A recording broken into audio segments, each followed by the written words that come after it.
Welcome back to the Jordy Culotta Show. Be back. Appreciate you being there. Sorry for yesterday. Had some weather come through South Louisiana, as obviously everybody is aware of. Hopefully everybody in this listening area who is listening to this show is safe and sound after the last 24 hours. It's expected to rain a little bit more today. Not a little bit more today, a lot more today. We will talk to Dr. Steve Caparotta from WAFB here shortly, as the doc will be in to give us an outlook over the next couple of days here in South Louisiana.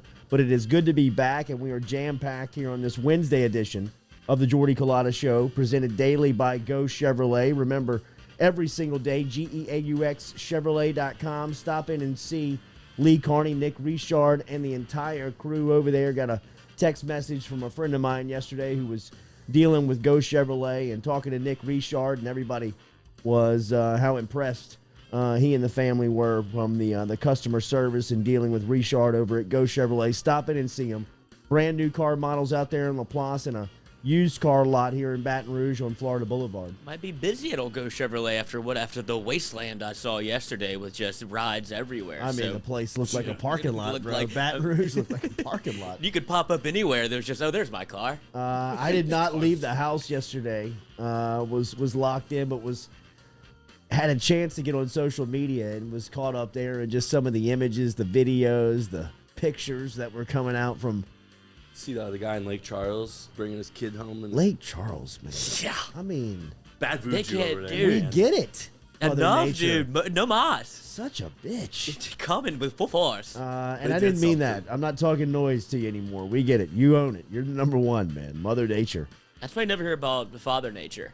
Yes. She wears the pants in that relationship. Yeah. 100%. My God, don't piss her off. Jeff Duncan from The Athletic will be here at 7:30 this morning. Duncan has a great write-up over at The Athletic in a sit-down with Jeff Ireland, who is one of the decision-makers with the New Orleans Saints on personnel, and they talk draft strategy and break down the entire draft class. But we'll talk to Duncan about the Saints' schedule, life without Drew Brees, the new book with Peyton and Brees, which is by all accounts, all reviews, a fantastic read. I've yet to jump into it. I have it ordered. And we'll also talk to him about his conversation with Ireland. So stick around here at 7:30 this morning. 8 a.m., Kramer Robertson, former All-American shortstop with LSU and a part of the St. Louis Cardinals organization, was up in Springfield, Mass., up at Jack's Way over the weekend. And his mom, Kim Mulkey, was introduced in the Naismith Hall of Fame class, going alongside maybe the most talented group ever when you talk about the headliners, and Duncan, Garnett, and obviously Kobe Bryant. We'll ask him about the room. We'll ask him about some of the faces that he met. He sent us some of the pictures from the weekends. He's got shots with Magic Johnson, Julius Erving, Michael Jordan. I mean, the entire crew, man. It is a weekend, huh? It is a who's who. I heard Mike Tyson was working the room. Ooh, on Friday night. As a kite, Mike Tyson big into the marijuana industry. Absolutely. He probably needed it more than anyone. Yes. So yes. good for him. How nervous would you be shaking Michael Jordan's hand? Very. Yeah, no matter how old you are, it's Very, still like. Very. Well, I mean, it's just you're in the presence of it. Right. Would be more than anything. And I'm not a big firm handshake guy. Really? I do the normal amount, but you can tell people that go above and beyond. It bothers me. Your food question's coming up here at 8:30 as well with the chef, Jean Paul Bourgeois. We are dialing up Dr. Steve Caparotta here. Good morning. Good morning, sir. How are you? We're live. I'm doing fine. Yes. Real quick off the top, is today for a meteorologist, is this like when you can see that it's definitely going to rain, is this one of your better days? Is this a layup for you, or is this kind of when you're in game mode? It's game mode, and it's kind of stressful. You know, I do the morning shift, but I'll go home, and I'm not going to rest today. I'm not going to relax, because especially given what we've been through this week, it's just going to be watching it closely. The weather pattern over the last 24 hours has been freaky, but really, Doc, when you talk about it over the last month, has it been strange with the amount of rain that we have experienced here? Yeah, and it's not even just the last month. It's really all spring. One of the graphics I've been showing since the beginning of March 1st, we're now at 28 inches of rain in Baton Rouge. That makes it the sixth wettest spring on record. The records here go back to 1892. and we still got 2 weeks left to go, right? And we're only, I think it's a little more than 3 inches or so away from setting the new record. So, yeah, it's just been crazy. What do you anticipate over the next hour and then the next 24 hours? So the next hours, we just got a few showers around this morning, but I'm definitely concerned that today the flood potential is back up. Yesterday we got a bit of a break during the day. I think today we have kind of a renewed flood potential. We're getting some red flags from some of our models that we're going to get some pockets of really heavy rain. Some of you will make out fine today, but it looks like we could get some bands that could produce 3, 4, 5, 6 inches of rain today. If we get that, especially if that happens over the areas that have already been hard hit, we're going to have more trouble developing. Wow. The issues over the last 24 hours, some of the flash flooding here in Baton Rouge, you guys have done a fantastic job of keeping everybody informed. I was keeping up to date yesterday with you guys digitally because my neighborhood was hit. What's the best way to keep up with you if you don't have a television, like some of the viewers now who may be without power can keep up with some of the news that you guys are producing? Yeah, so you can always, our news app, our WAP news app has a link to our live stream, so you can always follow us that way. Another way to get to it is if you just pop open a browser on your phone or your tablet, WAFB.com/live. That's always our live stream. And then, of course, I'm always active on social media. I think you know that, but you can follow me on Facebook, Steve Caparotta, WAFB, and really active on Twitter at Steve WAFB. And unfortunately, this feels like one of those days where I'll probably be posting a good bit. Yeah. Obviously, you guys will be working the studio. Is this one of these days where you don't leave the studio from sun up to sundown? Well, I'm hoping I get home today. I'm hoping it's not quite that kind of day, but we got Jeff Morrow, we got Jay Grimes that'll both be in later today, so they'll get us through the remainder of today and tonight.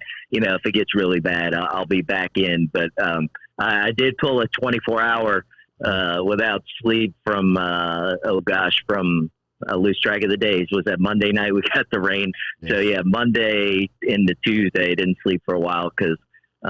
Sounds like not unlike you.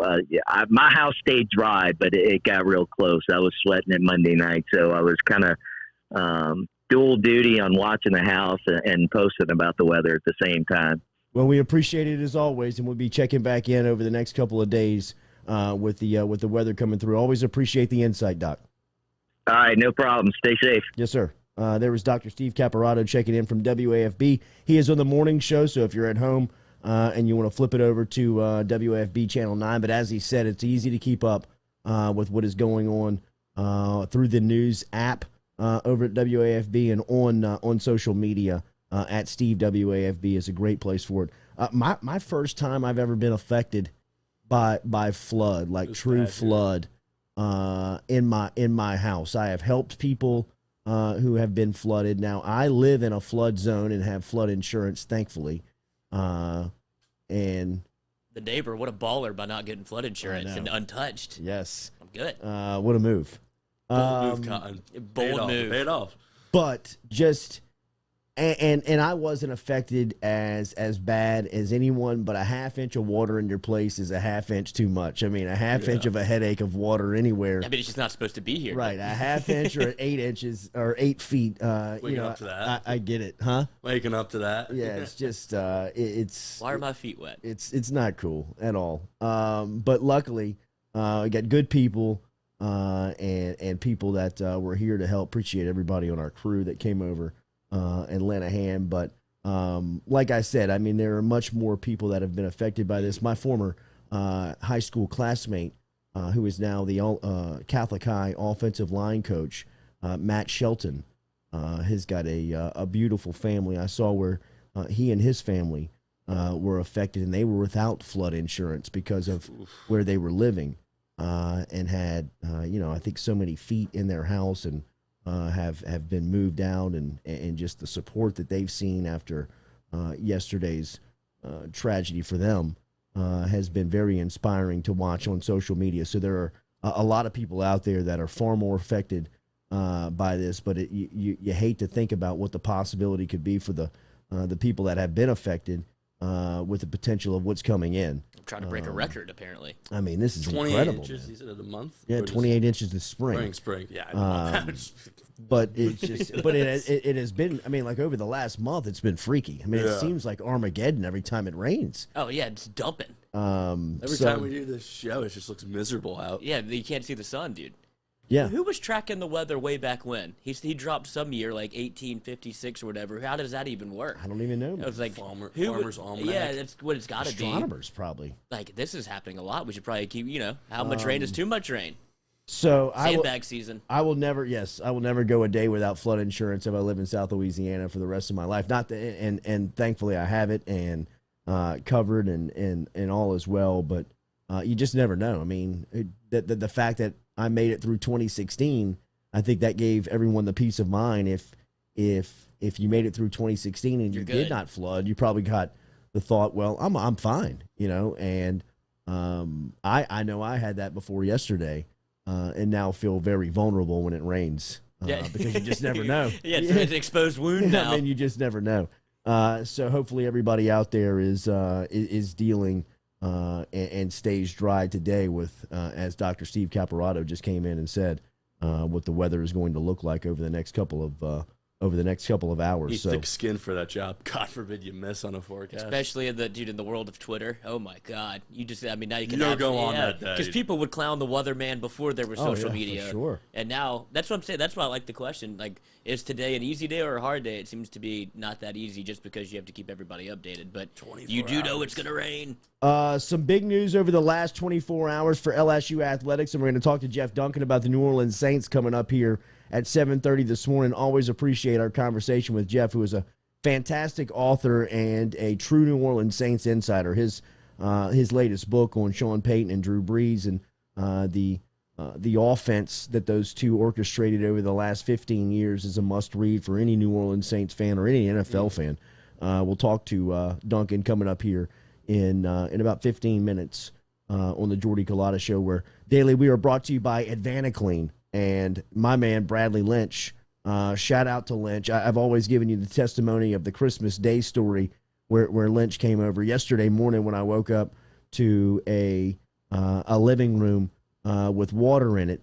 Lynch was my first call, and he was here within 20 minutes. I had no idea the war zone that he had to navigate throughout East Baton Rouge Parish to get to my house.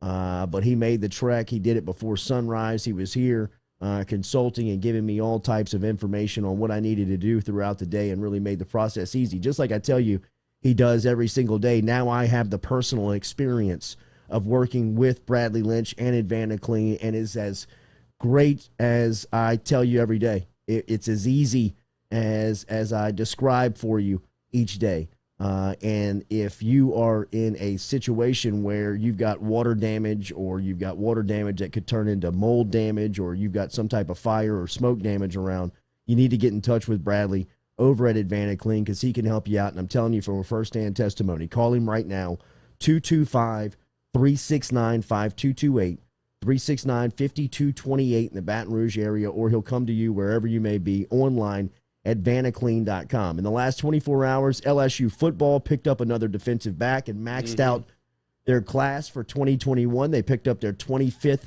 signee, and LSU baseball lost their first midweek game of the season. It was the last one. You hate to see it. The last one. Joke, man. I mean, how cruel are the baseball gods to see LSU baseball really be in a funk for most of the SEC season, but really we're heroes on Tuesday and Wednesday each week, and going into the part of the schedule where you really want to be confident, you really want to be feeling yourself as far as the confidence goes going into A&M. You get beat 7-3 by Northwestern State. Do we say the old sports cliche? Trap game. Looking ahead. Can't even get out the starting blocks, dude. I mean, that's not the way you want to go into the weekend. But maybe it's maybe if it's Paul's last year, maybe it's a little tip of the hat to the midweek. I can't win them all. Come on, guys. 1500th win can't be a midweek game. It's got to be a series starter, dude. If Mainieri wins last night, it's his 1500th win of his career. I knew and thought that LSU was going to be in trouble when they promoted that. Like, if LSU wins tomorrow night, guess what? It's going to be Paul's 1500th. Go ahead and that's when you should have take the demons, book, bro. Yeah. I mean, like, what sports book has that? I jump don't know. on the demons. Well, you know, I mean, everything that's what Mintz is pushing for, and that's what he thinks will be a huge igniter for college baseball. Well, will be especially setting here. spreads. Yes. I mean, setting lines where you can bet on that stuff. And I agree with him. I think that would make a lot of sense. And then on the football side, so LSU's going to be taking off and taking on Texas A&M. That will be a 3-game series that starts Thursday, Friday, Saturday. So Thursday's first game going to be on ESPNU with a start time of 6 o'clock. There, nice. It will be in College Station. Last night, the last game at the box for this season's team. Last night, Will Helmers got the loss, so he's now 6-2 on the season. Gave up a run, 2 hits in just 2 innings of work.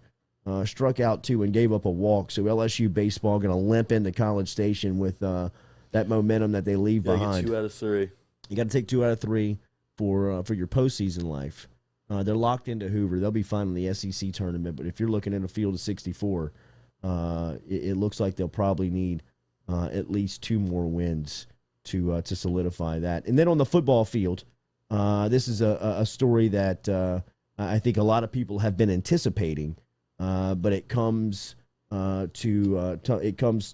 fruition and is confirmed by LSU as former Georgia safety and former Madison Prep standout, Madison Prep right here in Baton Rouge native, Major Burns has committed to LSU out of the transfer portal. Burns will count towards LSU's 2021 class, where LSU signed 23. They added Clemson linebacker Mike Jones. Who? Mike Jones. And now Major Burns to max out the class at 25 players. The addition of Burns gives LSU some much-needed depth at safety. And now, look, I'm a huge Jay Ward fan. I think that Jay Ward is the safety on this team. I think that potentially he could be an all-SEC type caliber player with just what we've heard of him from people like Derek Stingley. We've talked to people around the program. You hear the respect that he has from not only his teammates, from the coaches and people that go into teaching him the defensive back traits and skills. But they need some depth after losing Jacoby Stevens to the NFL draft, and then Mo Hampton Jr. put his name into the transfer portal earlier this season, where he hasn't landed anywhere. He hasn't landed any. I think it was a baseball decision. Right. But if he goes into the portal, he's still there. Run out of time.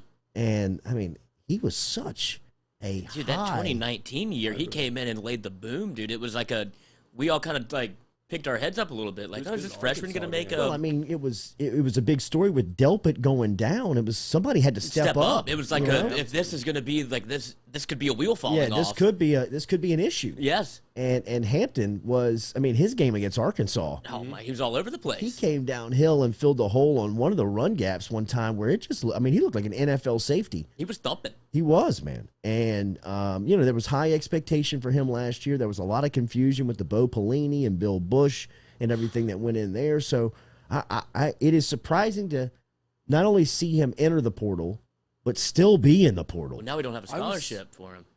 Right. He's gone. Yeah, he's done. He's gone. I was thinking that when I saw Major Burns, when he committed, I was like, you just missed the whole spring season and these workouts. It's like, I'm in your shoes. Say TJ Finley, someone just transferred. I'm trying to find my home as quick as possible. Yeah. Get ready, meet my teammates, know everyone's name. Yep. And if you're Major Burns, first off, great year to miss. Like new transitioner, basically coming in and you didn't miss anything in terms of defensive strategy or dumpster fire. Right. You kind of skipped out on the whole year, so you come in on an even playing field. And I do propose this question: Major Burns, better wide receiver name or defensive back name? Wide receiver. I don't want my team. Yeah. And you hate to have because it's a cool name. It is a great name. It's a great name. Anything with around Burns, toast. You don't want the defensive backfield, right? You don't want anything. But Major. Hey, yeah. The coldest to ever do at Crawford. Yeah. Just Major Burns in practice. It's going to be great. LSU's got some good names on All the name squad, team. right? I think that they've got Max Johnson. Yeah, I mean, it is depends on what time of night you want to watch it. I mean, exactly. But I mean, all times of the day you can play. Yeah. You know what I mean? I mean, that's a great name. Max Johnson here. Ali, exactly. Gay. Sure he is. Ali Gay's a great name. Mike Jones. Ojulari. BJ Ojulari. I mean, they've got some great all name. I thought Mo Hampton was a great name. It is. No ha-ha Clinton Dix, though. Yeah. That's just the greatest. Eli Ricks is nasty, too. Eli Ricks is a good one for a DB. Yeah. I mean, even Stingley. Well, I mean, that's a Sting. right. Yeah, Sting. So it was a big pickup for LSU to get Major Burns yesterday in the portal. And like I said, I think much expected look, Major Burns was a one-time LSU commit. And I think you also have to pay attention to keeping that lifeline open between high school and college, especially a school that produces the type of talent that Madison Prep does. When you talk about whether it's basketball, whether it's football, that is a honey hole for a lot of SEC and big-time schools to steadily and constantly recruit. And for LSU at the time to have Major Burns committed and then really kind of advise him to maybe look somewhere else because they were looking at other players in that recruiting cycle and it not work out the first time. It had to work out the second time for LSU standpoint and just the overall relationship status of LSU and Madison Prep. Not to say that it would have severed ties and that there would have been a roadblock of school being able to recruit inside, but I mean, there's a guy named Quincy Wiggins at Madison Prep right now. And if you're on social media, if you're into recruiting, I'm sure you know the name Quincy Wiggins. If you don't, go ahead and look him up. I mean, he will be the next superstar to come out of Baton Rouge. And he will be one of the most heavily recruited guys within our area over the next year and a half. And it'll be LSU, it'll be Georgia, it'll be Alabama, it'll be Texas A&M, it'll be all the usual suspects that'll be hovering around Baton Rouge for this guy. And don't think that it's not a feather in the cap of Ogeron and the crew to walk in there and say, hey, look, we might have, we might not have handled the Major Burns recruitment as well as both sides would have liked to the first time, but LSU made up for it the second time and got him into the class, and Burns is back home close to his family and his friends where he always wanted to be. How do you patch that?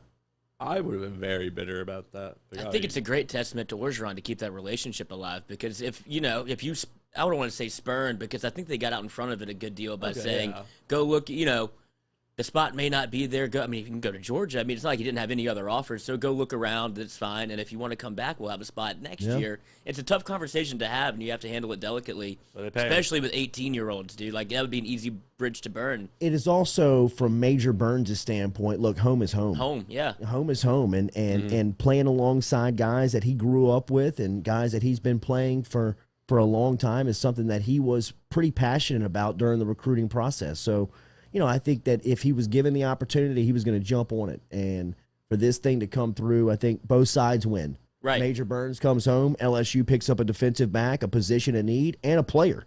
Burns is a player. He's a guy, we said, was a one-time LSU commit and an absolute legitimate athlete, another athlete to throw back there in that defensive backfield for LSU. And see what you can't get out of it. So I love the fit. I love what happens there. Do you think Sage Ryan has any impact? Hell yeah.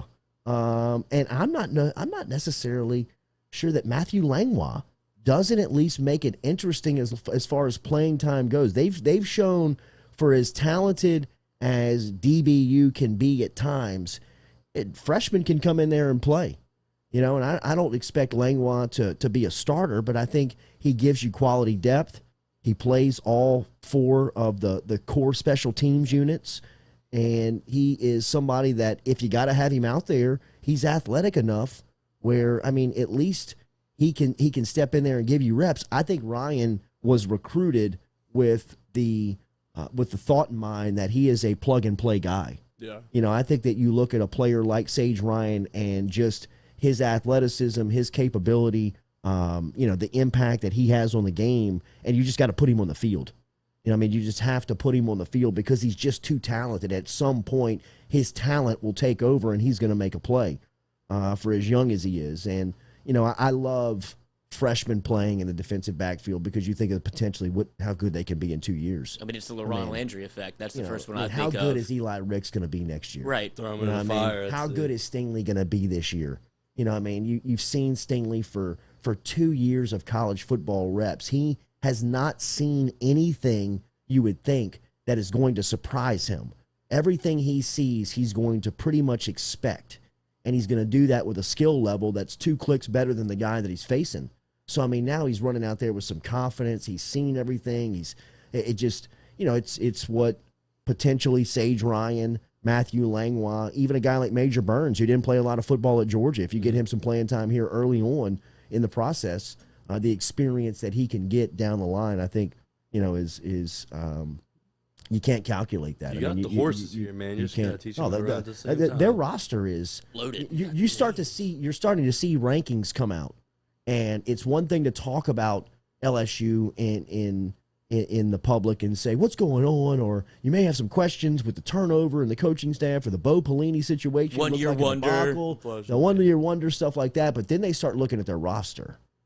And then the people that keep up with recruiting or the people that analyze those guys that have been there forever, and you're like, well, they got pros everywhere. As far as a comped roster comparable to Mississippi State, Ole Miss, all these guys that you want to talk about that could be, starting to gain ground on LSU, they're not doing it on this roster. You're seeing it in the rankings. I started seeing stuff right after that season was unranked to high 20s to now 13, in the top 10. It's just 'cause you look down there, and there's just so many 4-star, 5-stars. There's a lot of names, just unproven names, but there's so much potential. And the amount of shit people were talking after our season last year, and they're like, oh, well, LSU went back to being LSU. Do y'all not remember that LSU is a perennial 10-win team, always in New Year's Six Bowl? So, what the fuck are y'all talking about saying that LSU's back to being LSU? I'm sorry to say it, but LSU is a top 10 program in the country. So if we relegate back to being a top 10 program, thank you. Yeah. The slander that was going around just absolutely was absurd. Well, I think that they will find they're a championship level. Their roster is championship. Yeah, and level. It's always going to be that way. So, and I think, the horses how to run the addition of Pete's, the addition of Durante Jones, NFL guys bringing in NFL, philosophy is going to really, I think, set them back to where they line up in the SEC, which is 1, 2, 3. I think right there. But you see you see that point spread for UCLA open up at 1.5. Did you see how fast that thing changed? 1.5 is stealing. Still at 3 points. I still think that you're getting a bargain. Oh yeah, you buy that sucker down to 2.5 and let's go, coach. UCLA team's still good. No, they are good. This will be Chip Kelly's best team. For sure. Returning a lot of guys. But see, I still think this thing in the trenches is a little different. They're not going to be that little Pac-12. DJ Ojolari, Jaquelin Roy. Get punched in the mouth. Ali Gay. He hadn't blocked these guys in practice. You know what I mean? No, cute little hurry up. Okay, we will talk to Jeff Duncan real quick here on when we come back on the Jordy Culotta Show. We're daily. Remember, we are brought to you by Johnson and Spillers Dentistry. Find them over there on Baton Rouge, on Perkins Road, or out in Gonzales on Prepara Avenue. Online, johnsonspillers.com. We're back with Jeff Duncan talking Saints, draft, life without Brees, stories of the offseason around the New Orleans Saints with Duncan when we come back here on the Jordy Culotta Show.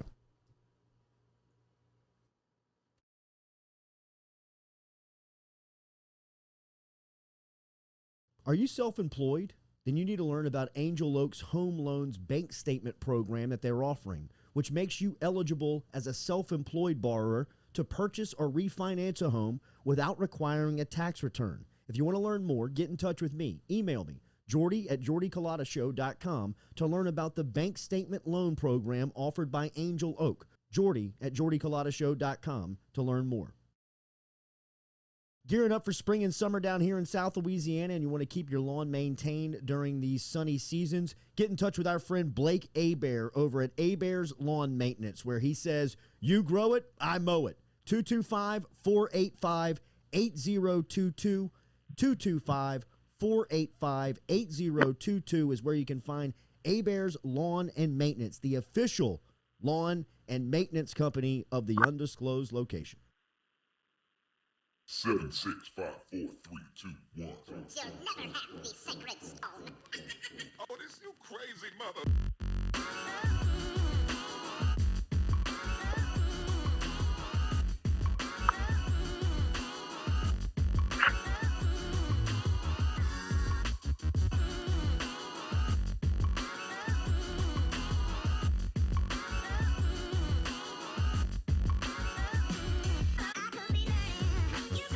Speaking of that trip to UCLA for the Tigers opening up the season, we are pairing up with Mr. Fun's Travel, who is putting together a trip out to the Rose Bowl. It will be a flight, game tickets, hotel. We'll catch you up on how you can get involved with Mr. Fun's Travel, the trip out to Pasadena to watch LSU take on the UCLA Bruins. It will be, yes.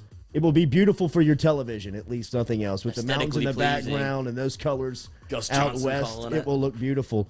Jeff Duncan, who is a great author from New Orleans, or actually he's from Louisville, but now calls home New Orleans and is a proud New Orleanian. Always great to hear him talk about the history of the city, but he's got a great relationship, obviously, with the New Orleans Saints organization. His latest book is a must-read if you're a Saints fan. Peyton and Brees, the architects, the men who built the greatest offense in NFL history. You can get it if you follow Jeff Duncan on Twitter. He's at Jeff Duncan _. He's a columnist over at The Athletic and is a good friend of our show. And we welcome him back here on this Wednesday morning. Good morning, Jeff. Thanks for your time as always. Good morning, Jordy. Great to be joining you again. Hope everything's going better for everyone in the Baton Rouge and obviously Lafayette areas after this past week. Yes, it was Lake Charles hit again as well. It's Lake Charles is, my goodness, man, the people over there, resilient to say the least, but again, another storm comes through southwest Louisiana. It's always good to talk to you.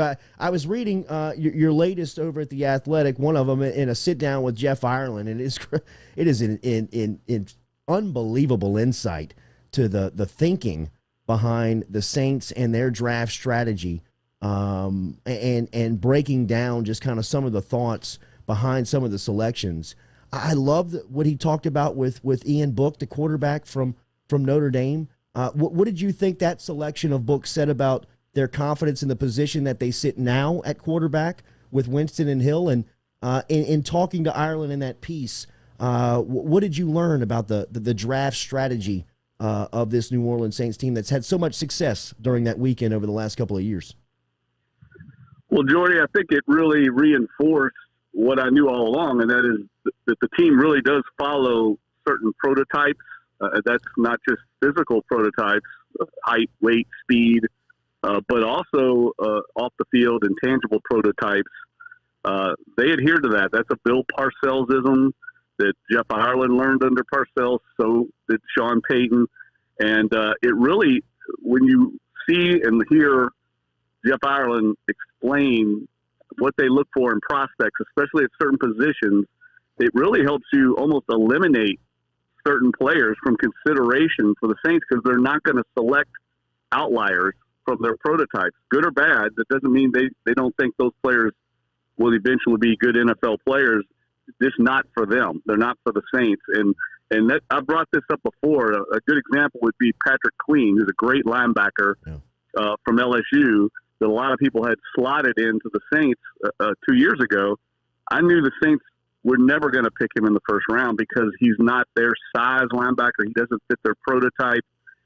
He's a guy that's going to play in a more of a 3-4 scheme. Those are the kind of things you can see when you hear Jeff Ireland talk about what they look for in players. And Ian Book, in particular, is a guy that doesn't really fit quite their prototype. That's why he goes in the 4th round. They will take players outside of their prototype, but they will be downgraded, and they would take them at a later spot in the draft. And I think those things all came out in that interview. I mean this with all due respect towards Ireland. How do the Saints still have him? Yeah, no, it's a great point. He was a target for the Carolina Panthers this year for the general manager job. He's only going to leave, though, Jordy, in a good position. He was the general manager in Miami, and it didn't work out very well. He loves his position with the Saints. It really is a unique situation. I mean, Jeff, coming from scouting background, really fits like a glove into the Saints brain trust alongside Mickey Loomis and Sean Payton. Mickey Loomis came up from the business operations side of an organization in Seattle. That's not his strength, is not scouting players. And I think it's a real testament to Mickey Loomis that he's willing to bring in a guy like Jeff Ireland, who's a very strong voice, a very powerful guy, and bring him into the organization knowing that it will help the organization. But let's face it, a lot of other people in that position would be intimidated by that. Yeah. And Mickey Loomis doesn't feel that. And I think it's been a huge benefit to the organization since they got Jeff Ireland in. The proof's in the pudding in their ability to draft. Jeff, you've seen nearly every day of the Sean Payton and Drew Brees relationship, both professionally and you've got access to it personally. What do you expect this to look like for the Saints as they move on without him? I'm really eager to see it. To be honest with you, I think it's going to be fascinating. We're talking a decade and a half, 15 years. They've not had to worry about the quarterback position. They've had a Hall of Famer there, not just taken care of. I mean, we're talking about one of the greatest players in NFL history. They're going to find out a little bit what the other half lives like. I mean, the entire league is made up of teams that have franchise quarterbacks and everyone else is looking to get the franchise quarterback, and the Saints now are in that latter half. And I think it's going to be really interesting to see how they negotiate and navigate those waters. And I think it says a lot that that Jameis Winston and Taysom Hill only have one-year deals, basically. That's telling you all you need to know what the organization thinks long-term. They're not committed to either one of them long-term. This is a transition year, a prove-it year for both of them, and they could be back in the quarterback market a year from now, even with Ian Book, who's a prospect they like, but let's face it, no one is sure what his NFL future is either.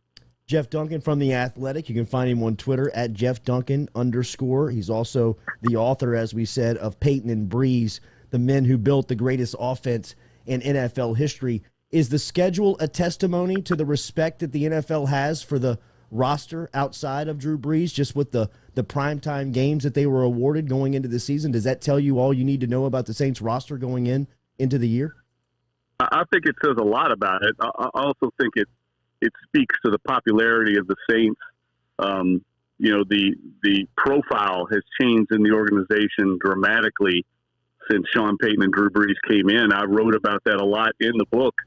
That's, I think, the greatest part of their legacy is they changed the perception and culture of that entire organization. That's very difficult to do in football. It's easier to do in basketball, like the Golden State Warriors, when you get a transcendent talent like Steph Curry.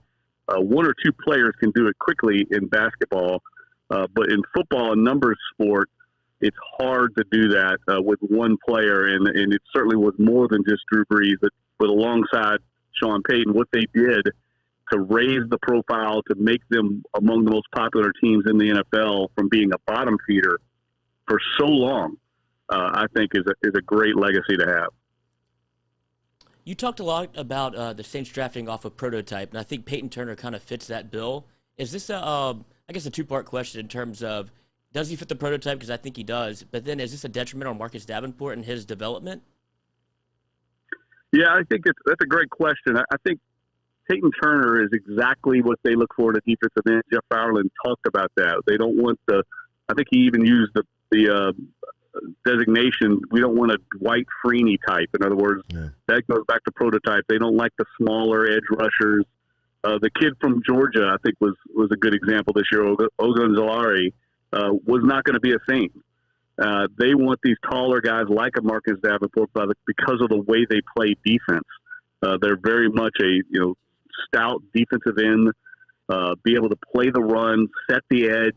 They're going to rush that edge and bend it back with power more than speed when they rush the passer. And so he fit everything they like. And you could tell by listening to Jeff Ireland, they think higher of this prospect than other teams in the league. And we're going to find out who's right in the end. But I think it just shows that their adherence to not going outside of the prototype, because there's a famous saying, I think it was Tom Landry, that said, you can take exceptions here or there to your draft philosophy, but you don't want to end up with a team full of exceptions. And I think that Peyton Turner's selection was a good example of that. And I have another follow-up question for the draft. We go Peyton Turner in the second round. The Saints go Peyton Turner in the Pete Werner in the second round. Excuse me.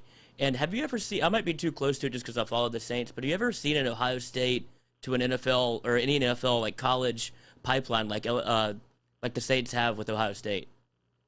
No, it's really unique. And Jeff Ireland addressed that too. He likes players like that. He likes players from Ohio State for the same reasons you would like SEC players, I think, and that is they get challenged daily in practice because of the talent level. They're prepared almost like an NFL team. He has a lot of respect, I know, for their strength and conditioning program. So all those things add up to an easy transition to the NFL. A lot of it, I think, is happenstance, just because they end up with the prospect in a need fit each year. But also, I think it speaks to the respect level he has for the entire program. And we see that at LSU. I mean, look how many players LSU puts into the NFL. I know they haven't put a lot into the Saints organization, but I think a lot of that comes down to the draft, the roll of the dice, like I said, with fit and need. Jeff, who do you think the top priority is to get signed next for New Orleans?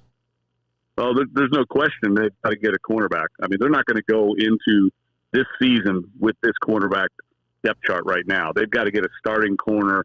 How they get it, I don't know. I think they're going to explore the trade market. I think they're going to explore free agency, but it won't be Paulson Adebo or Patrick Robinson starting when the Saints line up against the Green Bay Packers in their opener. There'll be somebody else there starting. I feel pretty confident about that. How about long-term deal on the roster now? Ramczyk or Lattimore or anybody else outside of those two? Well, those are deals that I think they both want to pursue and get done, and that could open up a long-term extension to either one or both. Opens up the cap room to make a deal for a corner. And so I think you'll see that domino fall once they identify a target in the cornerback market and can bring it in. They've got room under the cap by making those extensions. And I know Ramczyk is their top priority right now. No way the NFL did the Saints the favor on the scheduling with the Jazz Fest alignment, right? I mean, that was just a coincidence, right? I mean, this would be the first favor we've seen Madison Avenue do New Orleans if that happened. Yeah, look, I talked to some TV executives who said that the league will do that. If you make a request for something, you've got something in town like Jazz Fest, it makes sense, right? Yeah. I mean, now if you're a Saints fan or a Jazz Fest fan, you don't have that difficult decision to make. Do I want to go to the game on Sunday or do I want to go see Trombone Shorty close down Jazz Fest on the last weekend? They cleared the path for that. That definitely was by design. And I tell you, Mike Norris, the guy, the schedule maker for the NFL, if you ever listen to any interviews with him and listen to how they put together that schedule, it is fascinating. And they go out of their way to try and help the teams. But we all know the number one priority of the schedule is to maximize revenue, to get the best games in front of as many eyeballs as they can. That's the top priority. Then they try to, I think, eliminate as much pain as they can from their teams and travel and things like that. But I think this year, for the most part, guys, I thought the Saints' schedule was pretty manageable. I didn't feel like they had any really major complaints with how it was put together. Now they just got to go play it. When the NFL also added a game to the schedule, and the Saints have a bye week, I think week 6, if I'm not mistaken, do you think that there's a possible avenue to add an extra bye week? Because it seems pretty intense for the NFL guys.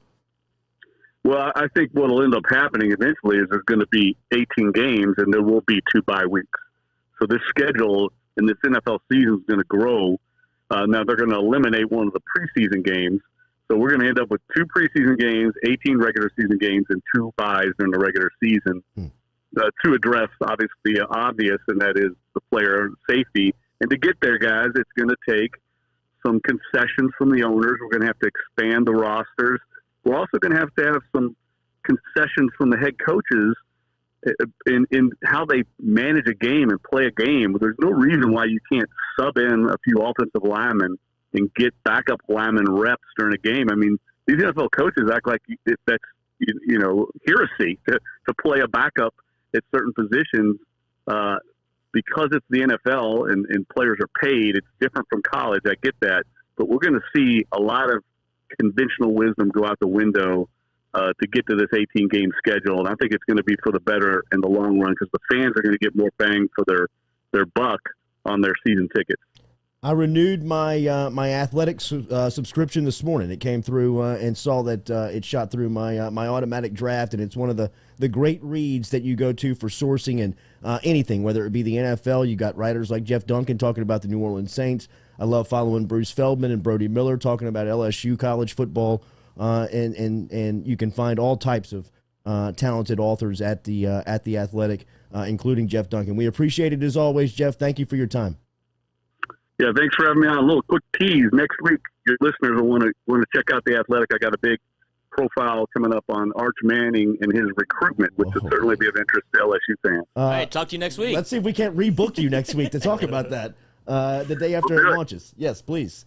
Let's do it. Thanks for having me on, guys. Yes, sir. There is Jeff Duncan checking in from New Orleans. Yeah, a great one. He knows how to market. Arch Manning is fastly becoming the story of recruiting here. Of course. If you were following the recruiting, which I know a lot of people down here are very passionate about. Who was the old recruit that fooled Dandy Don that wasn't real that everybody talked about? Yes, I remember this. This is what Arch Manning is turning into. It's just like it can't ghost. even be real. Yeah. The ghost of Arch Manning.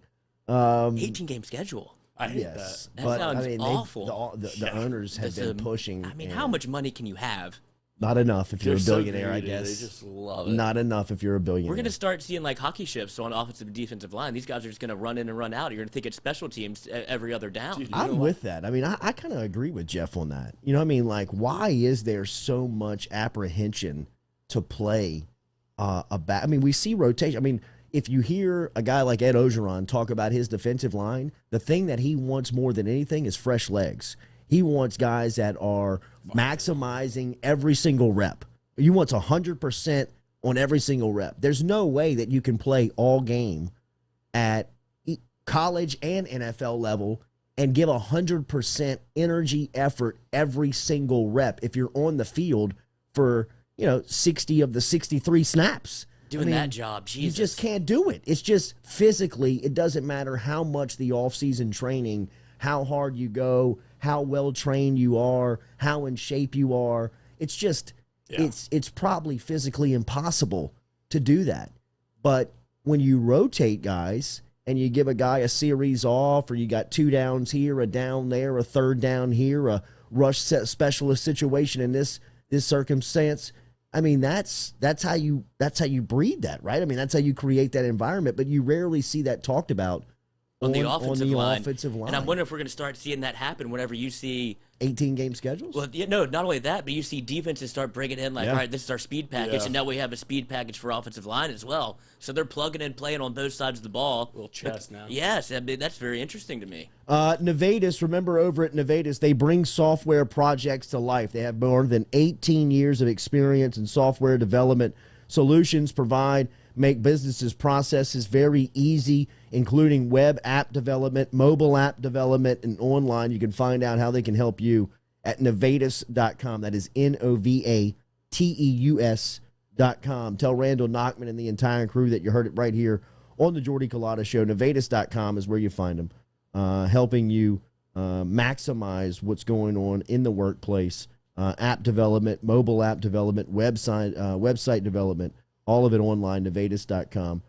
Coming up in 10 minutes from now, we will talk to Kramer Robertson about the weekend that he experienced last week in Springfield, Massachusetts, surrounded by royalty, NBA and basketball, just royalty, the who's who of the association. Did you say Mike Tyson was there, Lloyd? Yeah, Mike I did. Tyson, I mean, yeah. I mean, I read some of the. He get in there. I think the star power was too great, and Who he tells had Mike? I mean, dude, who's telling Mike Tyson no? exactly. And even if, I mean, he still looks good. Sure. Yeah, you see those boxing highlights? Yeah. Those guys are still fast. So we will talk to Kramer about the weekend. We're also taking your food questions coming up here at 8:30 this morning. So make sure that you get in with what's going on there. Have you seen some of these stories? Chef Jean Paul Bourgeois is going to be here at 8:30 this morning. So anything that you have from a food standpoint, please get inside of the bunker and let us know, and we will get those questions asked and answered by the chef at 8:30 this morning. Zion Williamson back in the news. Williamson's name has surfaced in the court documents. That is a part of a lawsuit filed against Adidas by another player. This comes down from Brian Bowen Jr. If you remember, Brian Bowen was the player at the center of the controversy of Louisville back in the college basketball news as well. Yeah, did you Can't catch a break, dude. Sheesh, bro. Loose lips, man. I mean, Sink the ship. easy. Definitely don't want to text that, too. Let's not text that, Dino. Let's not do that, buddy. In this day and age, bro. But back to the Zion stuff. And as we always say, and I don't know if we say this enough, let it be prefaced by saying we love Zion. Yeah. Love Big Z. I mean, almost consider him a Louisianian at this point. Definitely a New Orleanian. But he is a great example of the hypocrisy and the overall just blind eye that people like Dick Vitale and the old heads of college basketball turn their heads towards. Those blue bloods, man. Right? I mean, Zion's name back in the news as it has been tainted since he left Durham. I mean, his name has been peppered throughout all types of investigations, lawsuits, and accusations since he's been in New Orleans, which is fine by us. I could care less how much money Zion Williamson took to go to Duke, because you know what? At the end of the day, it wasn't enough. Have you seen his high school highlights? I hope he got I'm not even talking about that from the type of player he is. I'm talking about the notoriety that he brought the university. Now, I know that Duke basketball doesn't need any promotion, that they come with all types of cachet. But you can look at the sport and the popularity and see the spike that Williamson brought in his one season to college basketball. It didn't matter the jersey that he was wearing. He deserves to be paid for what he brought the sport. Mm-hmm. I believe that. It couldn't happen legally, so they had to play by a certain type of rules. They broke the rules. And it's obvious that they did, because Zion was in Adidas's pocket 2 years before he even committed to a school, because Kansas was the lead school on Zion for the majority amount of his recruitment. Out of South Carolina, Kurt Townsend, the assistant coach for Kansas, along with Bill Self, had really identified Zion like the rest of the college basketball world had done at a very young age, and they had done a lot of the legwork to recruit him. Now, a lot of that was done by their shoe deal, the shoe partner that they share in Adidas. Adidas and Kansas have a enormous relationship. It's one of the faces of Adidas sports. So obviously Adidas has some type of buy-in on where they want Zion to go, because not only do they want Zion to wear the Adidas shoe in college so they can have an inline on starting the negotiation to get him as a pro, but if they need to secure him by paying him as a high school student, then they're going to do that, because that's really just kind of the way of that world. I mean, that's how that world operates. Zion's not the first, and he won't be the last. No. I mean, this is all what we learned about during the documentary with Christian Dawkins. I hate the counter argument where it's like, well, this doesn't prove he got money at Duke. What, you think he just went there because he wants a good education? They've got the Kansas coach on tape talking to Zion Williamson's stepdad, offering him a certain amount of money. So of course they did that, dude. So he's not turning down a certain amount of money somewhere to go somewhere else for free. It's just not how it works. Put yourself in that situation. What would you do? If somebody was offering you $250, but over there they were offering you $275, and it's about the money, what are you going to do? Smell you. See ya. You know, in fact, I'll take a little bit of that $250, but I'm going to really go over here and commit to this $275. Give me some up front. You know what I mean? See you later. Because that's just how dirty that world is. Oh, it's an ingenious way to do it, though. If it you really think is, about because it. you now got them by the balls, and what are you going to do? You're going to turn me in? You gonna turn me in? You gonna say you paid me? We're all in this bed together, dude. Exactly. Yeah. You smell the way I smell. The game is grease. I'm the greasiest. You know what I mean? Like, that's ultimately what goes on. And it's not a story about Zion Williamson. It's not a story about Javonte Smart. It's not a story about whoever, Brian Bowen, who has been the centerpiece of this for a long time. It's not stories about them. It's stories about college basketball. It's stories about people like Vital who don't want to recognize it. It's stories about people that have come and gone for over 50 years doing the same trade and practice that is going on now, and people just either not wanting to talk about it, ignoring it, or it just being absolutely naive to the fact. But well, we're talking, I would imagine we're going to talk a little NBA Hall of Fame with Kramer. Do you think that Sonny Vaccaro started all this? There was some mention of him, like, should he be in the NBA Hall of Fame or not? He and absolutely should be, but he started, this is his definitely. work. He orchestrated or laid out the blueprint of how to pay kids. Well, you know what? I mean, He's a dirty world, man. If he didn't do it, somebody else was going to would've. do it. And Sonny Vaccaro was the name. He was the face. He was the guy that everybody was flocking to because he had the big tournament. He had that big tournament that He had, that like, the everybody original was, ABC basketball camp or Right. whatever. And that's how it started. Like, he, like I said, he originally laid out the foundation of how to do it. And he was he was in the shoe world with Nike, and he got And MJ Adidas. to Nike and Yeah. Adidas. He was all over it. And so I think a lot of people saw that, and they're like, well, this is the way to do it. Well, I mean, a great read if you've never read it is Shoe Dog, which is like Phil Knight. Phil Knight, the story I've heard of. that's one of the best. It's a sports great books. book. I mean, Phil Knight was selling shoes out of the trunk of his car. But Sonny Vaccaro brought him the idea. I mean, they were a running shoe for the Only. first 5 or 6 years that they were in production. Like track spikes, right? Right. And Vaccaro and a guy named, Tinker. He's the guy who designed Jordan's shoe. It's Tinker something. He designed the one. He designed all of them. Genius. But they tell the story about how Nike butted in. And Sonny Vaccaro, his handprints are all over Nike, and it's boom, and it's explosion, and it's offering up, hey, you should really kind of pin your, you should tie your hitch. You should hitch your wagon to an athlete or basketball and get into this space and start to really get after it. And Nobody's watching track, dude. yeah, man.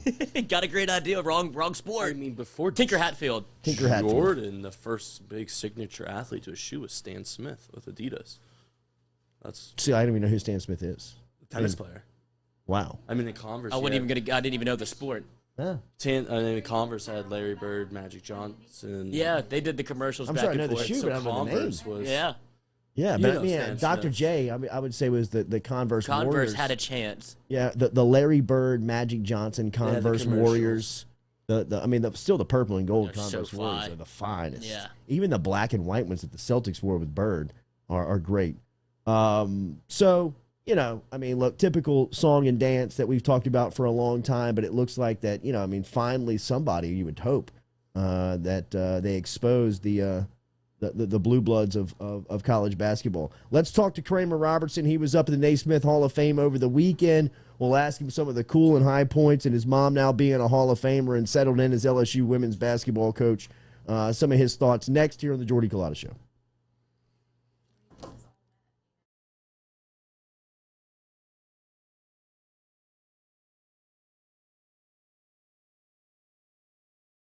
Are you self-employed? Then you need to learn about Angel Oak's Home Loans Bank Statement program that they're offering, which makes you eligible as a self-employed borrower to purchase or refinance a home without requiring a tax return. If you want to learn more, get in touch with me. Email me, jordy@jordyculotta.com, to learn about the bank statement loan program offered by Angel Oak. jordy@jordyculotta.com to learn more. Gearing up for spring and summer down here in South Louisiana, and you want to keep your lawn maintained during these sunny seasons, get in touch with our friend Blake Abear over at Abear's Lawn Maintenance, where he says, you grow it, I mow it. 225-485-8022, 485-8022 is where you can find Hebert's Lawn and Maintenance, the official lawn and maintenance company of the undisclosed location. Go Chevrolet is proud to announce Go Express Auto Sales, the new used car lot located in the capital city of Baton Rouge, Louisiana, at 11522 Florida Boulevard. Go Express Auto Sales is online at goexpressautosales.com, or you can search them on Facebook and social media at Go Express Auto Sales, the newest addition to the family of Go Chevrolet. Remember, Go Chevrolet is located down in Laplace, Louisiana, but now welcoming aboard Go Express, the new used car lot located in Baton Rouge, Louisiana at 11522 Florida Boulevard.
Welcome back here to the Jordy Culotta Show, driven and powered every day by Go Chevrolet. Always can stop in and check them out online at GEAUXchevrolet.com. Always appreciate Lee Carney, Nick Richard for the support every day here. What a weekend it looked like over the weekend for the Naismith Hall of Fame, and just some of the images, some of the video, all the cool stuff that was happening in and around this induction. One of the people who was very lucky enough to have a front row seat to this is former LSU All-American and currently a part of the St. Louis Cardinals organization, is a fan favorite Kramer Robertson, who was up there with his mom Kim Mulkey, who was a part of the decorated class. First question, was the message to Magic, was that tampering? I have no idea how that works or not, but it had me laughing. Everybody in that place laughing. That might have gotten the biggest reaction of any part of her speech. It was pretty funny. I thought behind Vanessa Bryant, who absolutely dominated the night in a position that I don't think anybody could fathom or understand what she was up there representing and doing. I thought that was it. I thought that was the moment that really captivated the room. Just by television standards, it looked like the whole room loved the comment. Kramer, how cool was this weekend, bro? I think that there was probably hundreds of thousands of people who would have wanted that ticket, millions of people who would have wanted that ticket. What was that experience like? There are very few moments in your life, very few experiences where you can really look at it and know at the time where it's once in a lifetime. To be in the presence of basketball legends, basketball greatness, basketball royalty was it was almost surreal just being on the floor in that arena with that many people that you grew up watching, seeing on TV every day. I mean, in 3 minutes, I met Michael Jordan and Magic Johnson, Isaiah Thomas, Dr. J. Bill, like just so on down the list. It was really surreal. Very few times in my life I looked around and been just kind of in awe of everybody around me, and that was one of them. What was the experience of meeting Jordan like? He was different. So as great as Magic Johnson and, like I said, all these people are, I think I've met two people in my life where they walk in the room and they're not human. It's almost like they're superhuman, a god, cartoon character, whatever it is. And that's Michael Jordan and President Bush. And that's the list. He just has a different presence about him. Just a different everything. That guy is something different. What was the coolest part of the weekend? Definitely that. Definitely meeting all those people. I got to talk to Magic about baseball for a few minutes. Russell Wilson and Sierra were there. I mean, I can't. Was Mike Tyson there? Even Mike Tyson was there the day before. I wasn't there yet, but I got a random picture after my baseball game on Friday of a picture of my grandma and Mike Tyson. He was standing in the room across from my grandma. Things you never thought you'd see. I just never thought I'd see something like that. My grandma taking a picture with Mike Tyson. Did we get the backstory on Tyson, or was it just too much star power in one place? He had to be there. I have no clue what he was doing there, why he was there. But he was standing in the room across from my grandmother. And I got a random picture after my baseball game. So as soon as I got it, I had to show everybody in the clubhouse, and everyone was just, what the hell? That's cool. That's cool. But like, dude, what's going on? Yeah, right. Is she okay? Yeah, right. Yeah. Kramer, I have to ask, going in for the handshake with MJ, were you going firm? What, a little sweaty palms? I had to imagine that's a moment that you knew was going to happen, so you probably thought about it a lot. I could see it coming. He finished, my mom finished her speech, and then they were walking over to us. He was walking her back and took a picture with my nephew, and then looked at me and said, "Good luck, you're going to make it," and then went to shake my hand. And I tried to make my hand seem as big and the most firm handshake you've ever seen. But I felt like his fingers went halfway up my form. It was his hand and Kevin Garnett's hand were, I think, the two biggest hands I've ever shaken in my life. Cool, man. What speech stood out to you outside of your mom's? Because she was great. I think you hit on it. I think Vanessa Bryant, just to have the strength and the courage to go up there to get through that after losing her husband and losing a child. I don't know how she does it. I don't know how she gathers up the strength to do that in front of millions of people and can talk about it. And I can't imagine what she's going through, what she's gone through the last year.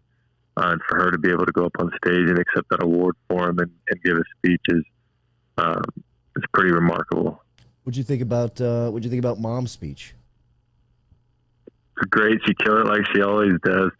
I loved it before she even started talking, when she was just looking back at Michael. Yeah, she was there. Not many people in the world could probably make him blush and make him giggle like she did, but she's also one of a kind, and it doesn't surprise me. She's never given a bad speech, so it was just awesome to see her do it at that stage. And I'm a fan of her. I'm always very proud, but like I was saying, that night was just different. Something about that night was just different. So I was, even more proud than I usually am, and it was just really cool that I was able to be a part of it and watch her do that. Not that she ever lacks it, but it's different now. How motivated is she?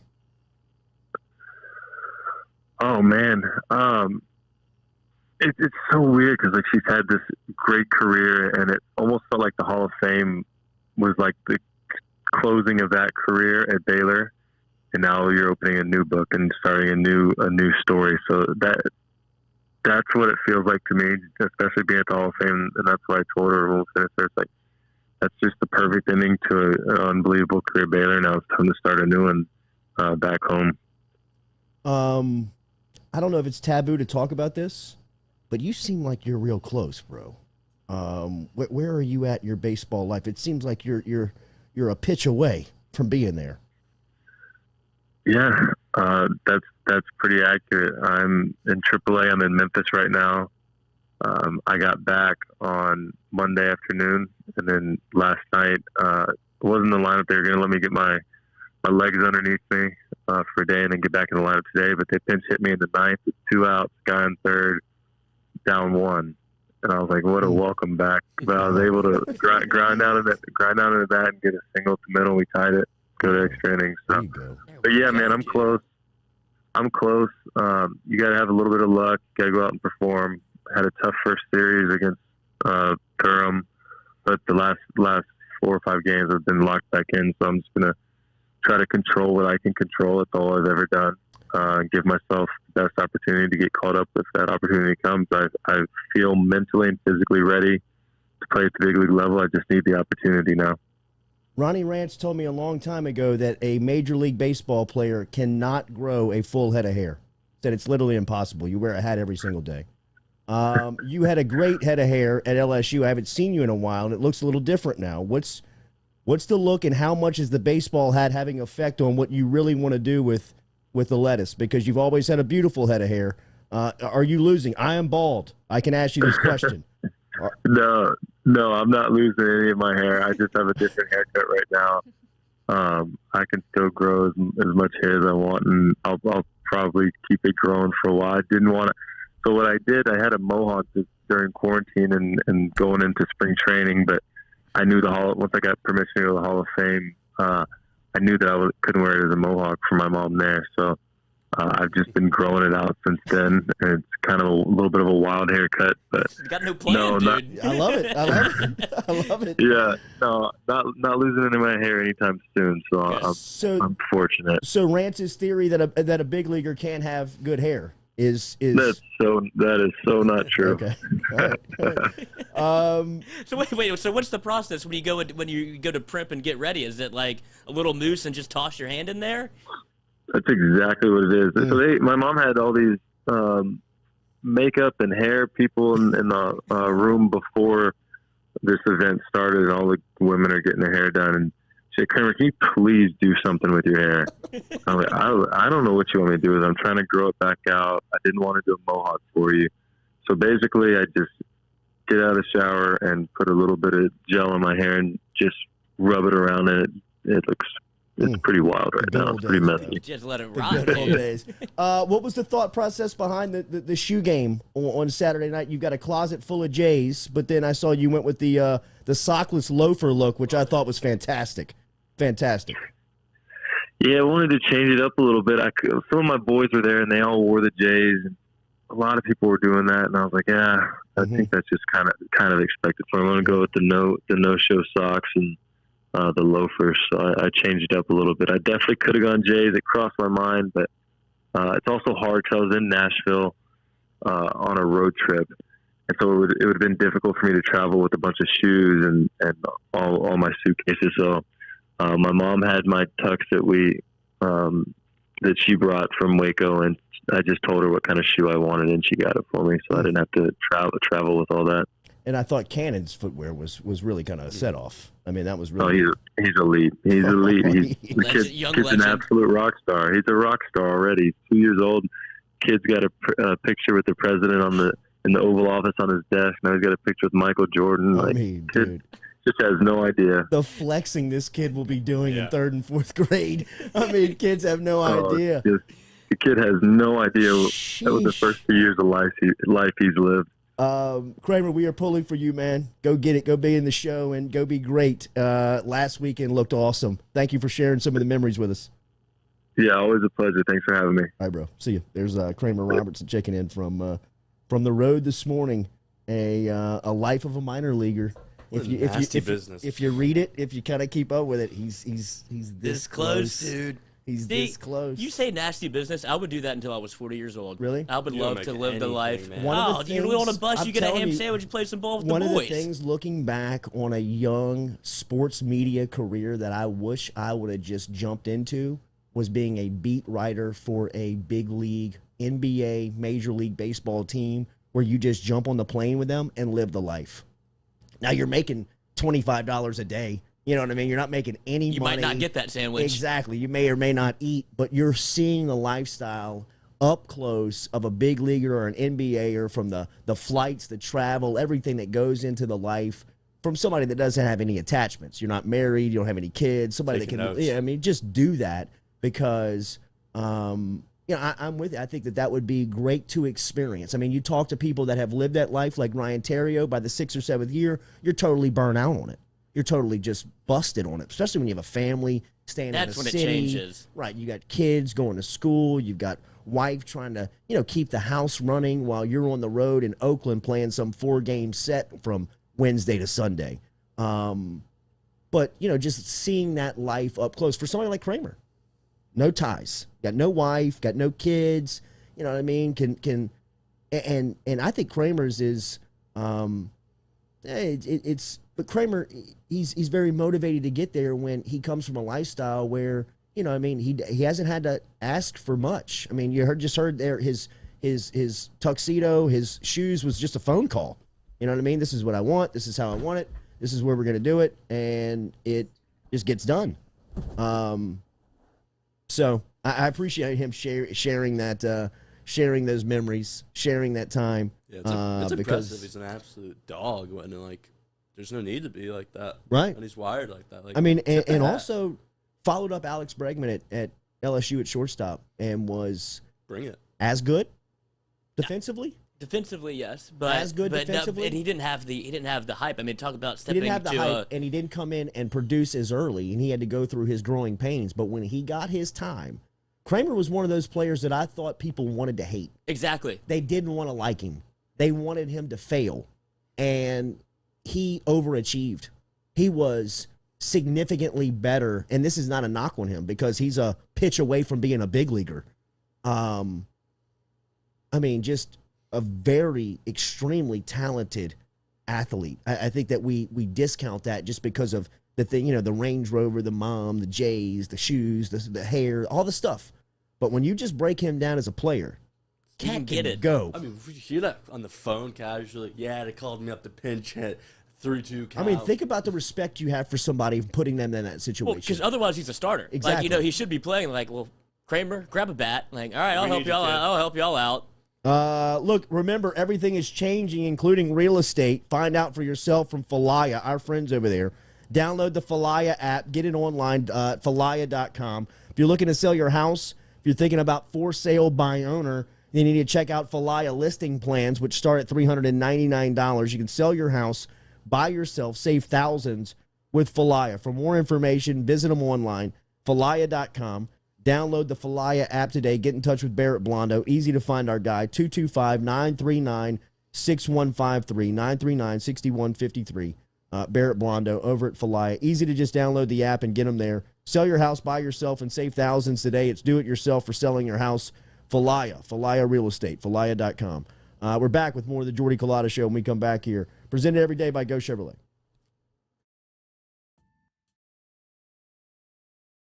Are you self-employed?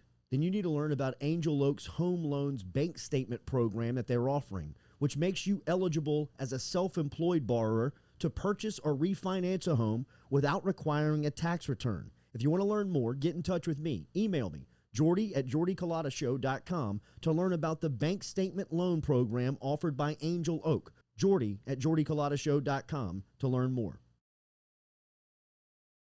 Go Chevrolet is proud to announce Go Express Auto Sales, the new used car lot located in the capital city of Baton Rouge, Louisiana, at 11522 Florida Boulevard. Go Express Auto Sales is online at goexpressautosales.com, or you can search them on Facebook and social media at Go Express Auto Sales, the newest addition to the family of Go Chevrolet. Remember, Go Chevrolet is located down in Laplace, Louisiana, but now welcoming aboard Go Express, the new used car lot located in Baton Rouge, Louisiana at 11522 Florida Boulevard.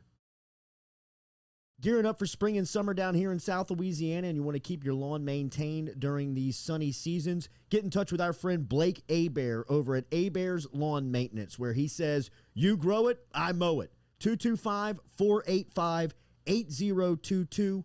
225-485-8022 is where you can find Hebert's Lawn and Maintenance, the official lawn and maintenance company of the undisclosed location.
Welcome back in here to the Jordy Culotta Show. Got a full house. As Katie is back here from Carpool. Lizzie's here. Jack's here. Good stuff from Kramer Robertson. Also appreciate the time earlier from Jeff Duncan giving his insight on the New Orleans Saints. Remember, get over there and get that subscription for The Athletic. You can keep up with writers like Duncan, as he's got a great piece on Arch Manning coming up next week. The book is phenomenal. I haven't read it, but I've talked to so many people that have. I've got it on my desk. I've got to jump into it, but I can just tell you from the relationship that Duncan has with Sean Payton and Drew Brees, the insight that he's going to have is going to be, you won't be able to find that anywhere else. Like we were talking about with getting on the team bus, like if you wanted to be a writer at one point in your career, he got the, once you get one in, dude, you're in. Exactly. And he was there from day one of Peyton and Brees. I mean, he's been around New Orleans and has been documenting what's going on over there for a while, and it just kind of lined up. I mean, it was his time to be in the right place at the right time with the relationships, and he's got a great book because of it. Something's weird with this Melinda Bill Gates story. I'm telling you. And you know what's going on is Melinda Gates is kicking his ass in the public relations. What's going on? She's got no ties to it, but I thought that the story about Epstein, that stuff's not coming out just unrecognized or just unauthorized, excuse me, is what I want to say. Right. It came out in the New York Times on a Sunday, right, where and they're talking about some of the meetings between Epstein and Bill Gates that Melinda Gates was not too privy on. She wasn't too high on. And there's no real accusation.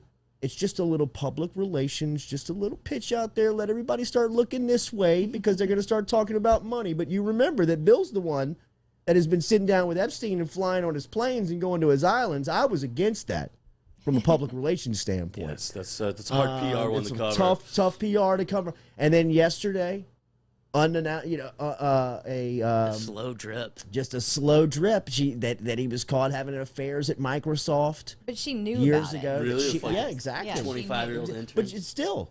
But from a public relations standpoint, it's just out there that now you know about Bill Gates that you had no idea 2 months ago. I know. You just thought Bill Gates was just this rich, weird guy who liked computers. He occasionally jumped over a chair one time. Yeah, that's the only video you have of him not being a robot. You kind of thought about Bill Gates, kind of just a weird guy that just one of the richest people in the world, computers.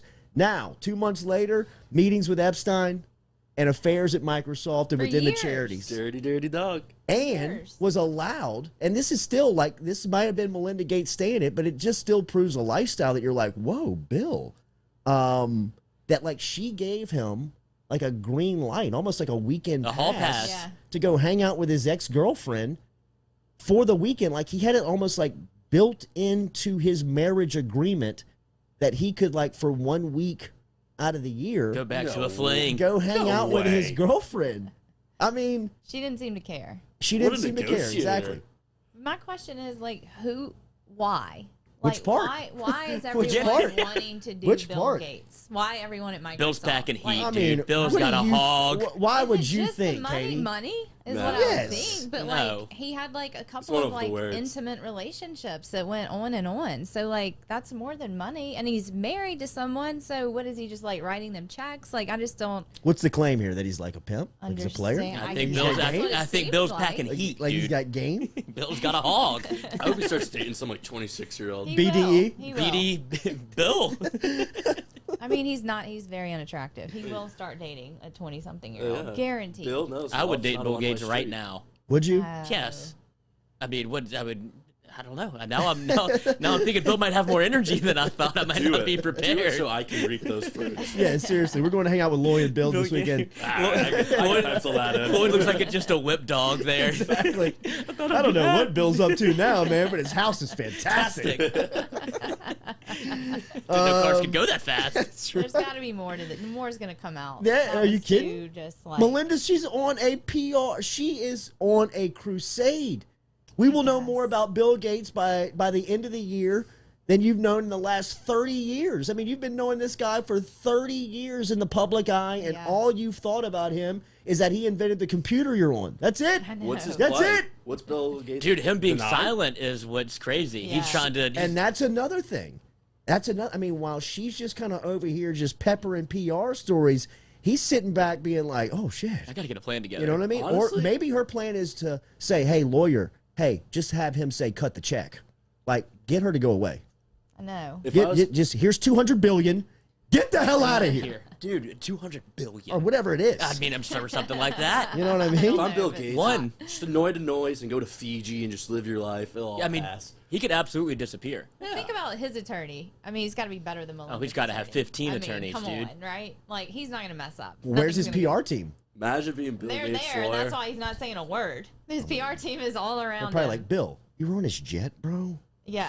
Yeah, Don't dude, if say you're a an word. arm's length of Epstein, you're in trouble. Yes. It's just the 6 I mean, degrees of that was her Yeah. lead-off Jeffrey play. Epstein. That was her first play. Talk about going Yeah, nuclear. fastball You know what I 101 mean? down the Like- middle. Time to get the Try to hit it. PR Yeah. strategy. Let's that bring up kick? the Epstein meetings. Like, well, that'll turn everybody off. Exactly. Run it the New York Times on Sunday. Yeah, got a standing 8 count on Bill already. Like, Bill's tapping out. I thought we said we were going to play fair here. Daily, we are brought to you by Elevate. Remember, Elevate Treatment and Legacy Center is located right here in the heart of Baton Rouge on Jefferson Highway. Drug and alcohol rehab right here in the capital city, dedicated to treating patients who are battling drug and alcohol addiction. You can begin your treatment online by logging on to elevatetreatment.com. That's ELEV, the number 8, treatment.com. So this is a tough conversation. It's a tough phone call.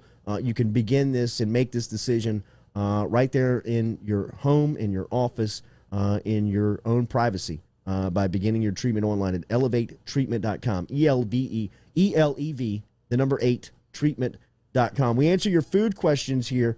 Make sure that you get them inside of the huddle. Give me 30 seconds to inside of the bunker. Start a chicken sandwich debate again. Ugh, gross, bro. Because it's Wendy's in a landslide. Popeyes. Wait, man. Popeyes, brother. I mean, it is like 1,000 calories for one chicken sandwich. Is like, Yeah, the Popeyes thing that we did But know. if you're counting calories, you're out of the chicken sandwich. Yeah, you can't, unless you get grilled chicken from Chick-fil-A. But we hit like a niche spot for Chef when we started Yes. talking fast food. He was like, Yes. that man knows food, and he was like, well, these are actually the places that are actually pretty quality. Dude used to hop on a four-wheeler and cut across town to Wendy's. Yeah. Dude, Chef's here. Watch out. With the boys. They let a 4-wheeler through the drive-thru? South Louisiana? Yeah. Sir, good morning. How are you? Hold tight. Coming to you. There's another spider you gotta kill. No, where is it? It's been like somewhere in there. Somewhere in there. You can't just say there's a spider Chef? somewhere in there. Yes, they Yep. Sorry about that. Good morning, sir. How are you? Very good, sir. How's it going, everyone? Good morning. Good morning, sir. You checking in from Austin? Fredericksburg, to be exact, but Okay. yeah, just outside of Austin. Yes, How's- sir. how's the weather over there? Crazy weather in South Louisiana this spring. We had a meteorologist on at the top of the show, said that this has been one of the top 5 wettest springs in Louisiana history, as it's rained 28 inches. How's the rain there in Southwest Texas? Yeah, well, I feel like I saw that news there in Lake Charles got busted with a big flood again, and they're just, man, it just keeps coming for them. They had some bad weather roll through this part of Texas over the last couple of days. It looks like it's starting to clear up. It's overcast now, but for what the folks here on the ground are saying in Texas, obviously I don't have that historical reference, but supposedly it's a pretty wet spring here as well. Chef, we had a large debate last week after you hung up with us on how you cut your sandwich. I cut mine straight across for my son, who I was making in fact, I thought about this morning. I was just making his sandwich. I square the edges. It's just straight across, right down the middle. You're not funny. Chef, and I've gotten a lot of backlash from that. Do you cut your sandwiches, and if so, what is the strategy behind your behind the cut?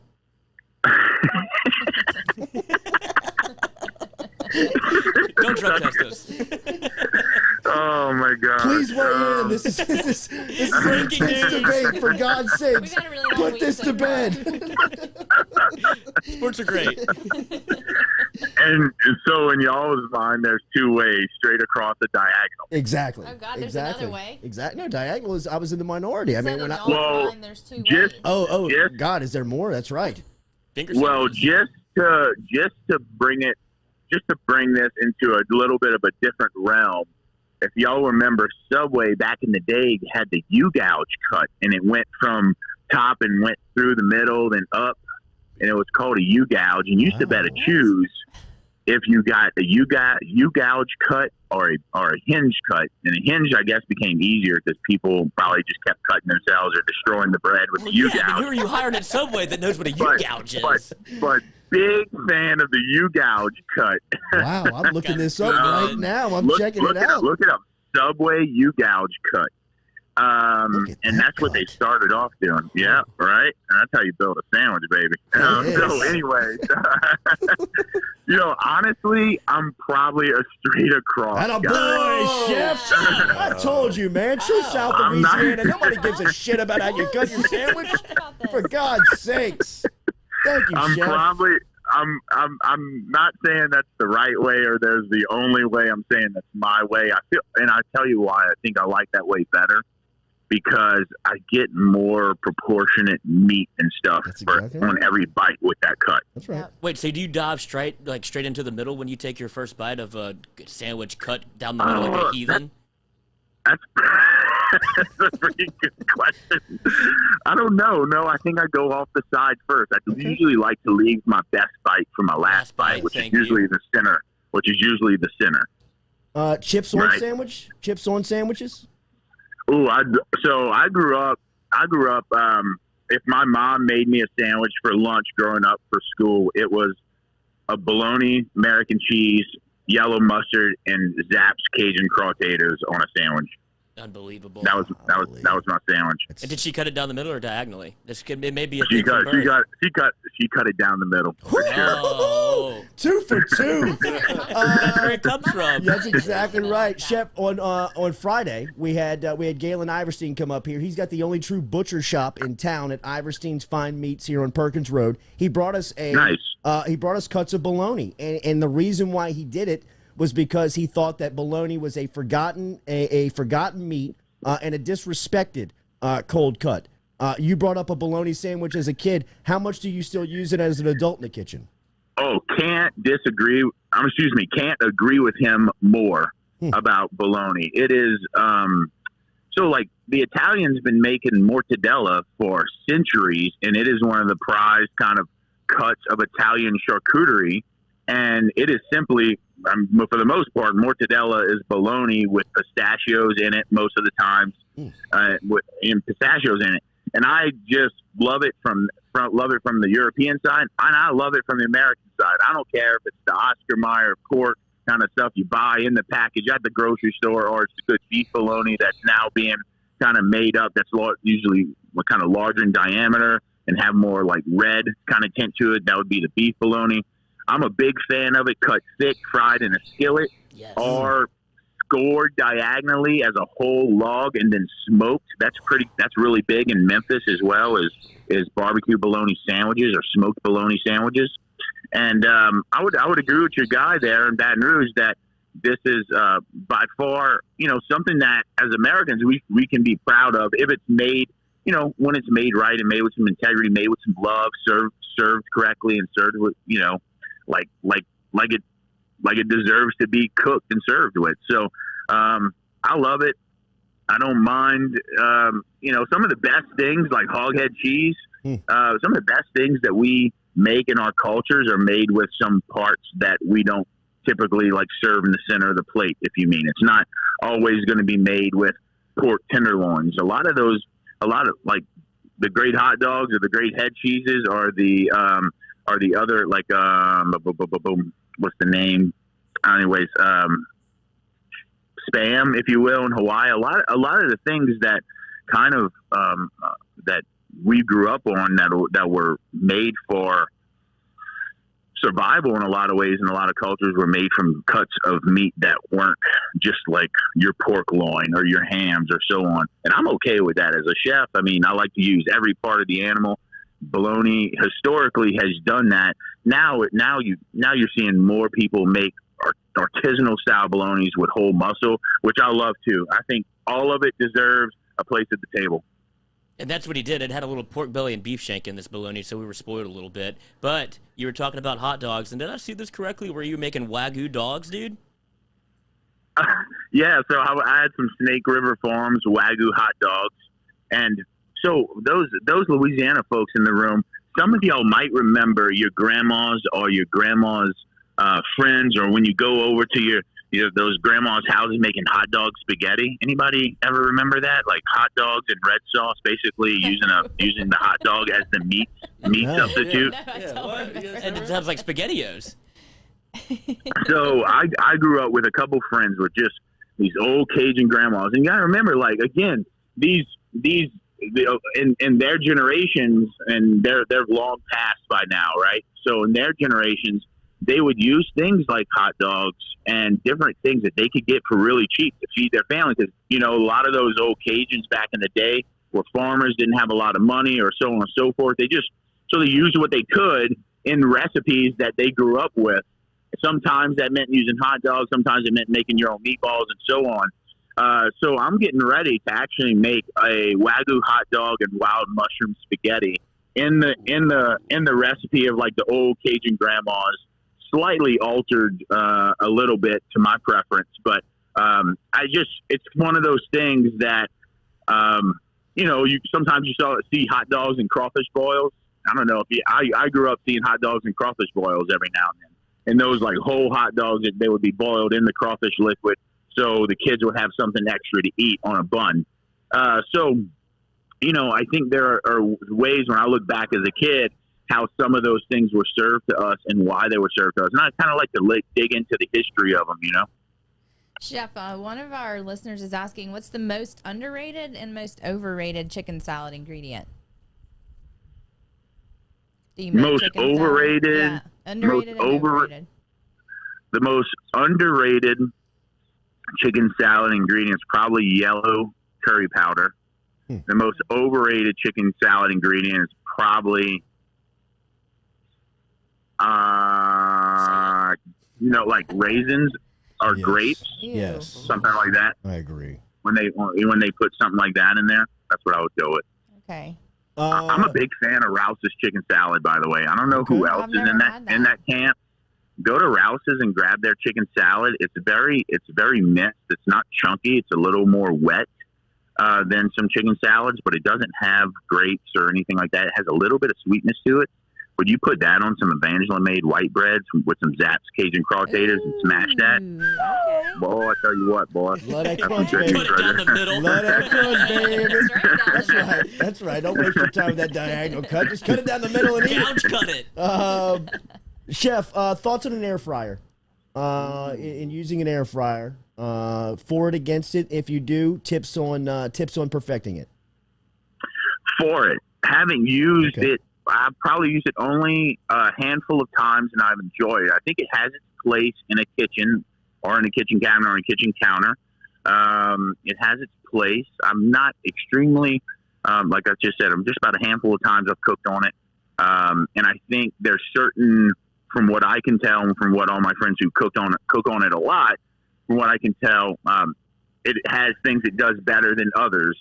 And one of the things I keep hearing people do, and this for some reason, like Brussels sprouts has just gotten this. I mean, I know I love Brussels sprouts and I love to cook them like this, but I've been cooking them like this for over a decade, and now people are starting to catch on to this. But I think the air fryer helped that, and they'll just lightly coat Brussels sprouts and pop them in that air fryer and get them all nice and brown and crisp and toss them in a little something sauce after. And I love that preparation of Brussels sprouts, and it seems to work really well with the air fryer. And honestly, like, you know, a lot of people know me from, you know, eating a lot of red and eating a lot of meats or like just kind of dining out a lot. That's what you see a lot. But I'm actually really, really conscious about like how much I eat and what I eat. And I think the air fryer gives you a good option, especially if you do miss fried foods. In my situation, like I'm trying not to eat a lot of fried foods at all, right? So if I can get something similar to that gives me a little bit of that, like a little crunch, a little something to get in back in my head and kind of cure that craving of fried food, sometimes I'm all about it, because, you know, it's just the simple fact when you're in my position and your life and your job and really your everyday kind of revolves around what you're eating that day. It's important to kind of get those wins when you can in terms of healthy eating. I find things like the air fryer help in that. Oh, best way to use an air fryer is to put old French fries in there from the day before, crisp them right up. And that's what I want to ask you about. If you don't have an air fryer, best way to reheat French fries, because it's a tricky little way to get that fluff back in the potato. Yeah, I don't know. I'm one of those guys that do not take French fries home. It's because they'll never be as good as they are right then. If I can't eat something reheated or remade or repurposed into something as a leftover, I won't take it home, or I'll give it to somebody less fortunate than me. Because for me, that's just not I'm never going to get it as good as when it comes right out that fryer, when it's on that, you know, on your plate with that cheeseburger. And I'd rather remember it for that. Now, if you have an air fryer, I'm going to take your word for it that it makes it a good reheat. I wouldn't know that. Find out all the information of Louisiana's finest, South Louisiana Zone's Jean Paul Bourgeois, who is the resident chef here on the Jordy Culotta Show that you hear from every Wednesday. Make sure you are subscribed to the Duck Camp Dinners, which is on the Mossy Oak YouTube page, which is a great find and watch if you want just a touch of home in South Louisiana. I'll always remember a listener emailing us from outside the country saying that he always wants a touch of Louisiana, and after hearing the chef here on the show that he's a regular of Duck Camp Dinners and can't find anything that brings him back to Louisiana better than Duck Camp Dinners does. And we appreciate the insight every week from Jean Paul Bourgeois. Thank you, Chef. We'll check in again next Wednesday. Thank you, guys. Have a great week. See yes, y'all. Sir.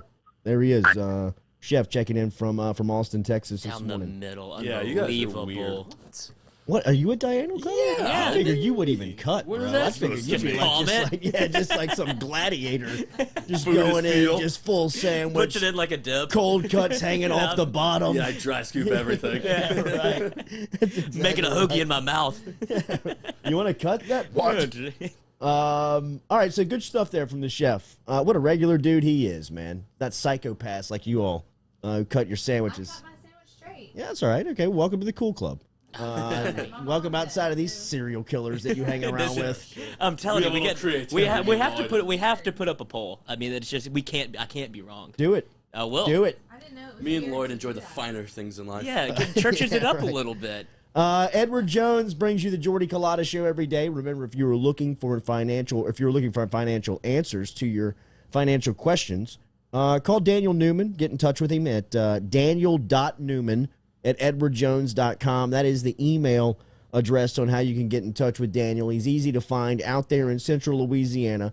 He is right across from Stab's restaurant out there on Marketplace Drive. You can stop in, talk to him about anything that you may be worried about, anything that you may be wanting to invest in, anything that you may be curious about with your finances, Social Security, 401k, investing. Any of those questions can be asked and answered to Daniel Newman today. He has helped us. It is very easy. It is online, and you can email him at daniel.newman@edwardjones.com, specifically if you're working inside of the plant industry. If you're over at Exxon, Dow, BASF out in Ascension, or any other plants that you may hear this ad on, and you have questions about your finances, 401k, anything that you may have around the future or present that you have investing, let Daniel Newman answer those questions for you. He is an absolute expert when it comes down to this. There are so many success stories of guys and ladies that have gone over to him that have had questions about what's going on with some of the finances that they are getting over at the plant, and some of the plans that they're on, and Daniel has gotten that figured out for them very, very easily and very quickly. Daniel.Newman, Newman, Daniel.Newman at edwardjones.com. Good stuff from the chef. Good to be back here at the UDL. Before it gets flooded. Yes. That happens. We might be gone for more than a day. We will. We'll be in some trouble. That's okay, because with that last flood day, it was Monday. We watched that 60 Minutes on the UFOs, and then it's just I've been down a disgusting rabbit hole of just the UFOs, Bitcoin. Like, if the government saw me, they would just like, this kid's wearing. Oh, they see you. Don't you worry. Don't you worry. Yeah. They have. Surprised they hadn't been hitting you with the ads. You've not been being served the ads on like just SpaceX. You want to get up there? Space Force, join. you want to take the first trip to space and go see if the aliens, go stay at the hotel on Mars? Yeah, Dogecoin. That's the question I've seen circulate the internet, and it's like, if you could pick one person to meet the first alien, who would you pick? Mike Tyson. Maine tossed an absolute bomb out there and said Marshawn Lynch, and I think that might be the winner. Marshawn Lynch would be great. Well, I don't want him to be hostile too quick, dude. We got. I was talking about New Age Mike. Post-weed. Okay, maybe so. I mean, the 2021 edition of Mike Tyson could be, he could be a Dennis Rodman type. You know what I mean? Rodman. I mean, Rodman almost. Korea, so he did go to North Korea. He did go meet an alien over there, didn't he? He must have stood out like a sore thumb. Yeah, I mean, if you thought Chris Tucker stood out in Rush Hour, imagine Dennis Rodman. Yeah, for sure. I'm going back with Dougie Fresh right here, Doug Thompson. He'd be good on a lot of our debates. I wonder how he cuts his sandwich. Dougie probably. I'd say probably diagonal. Yep. Yeah. Finer things in life. If I get Doug in the club, I'd feel good about that. Chef was a blow. Let's find out. Yes.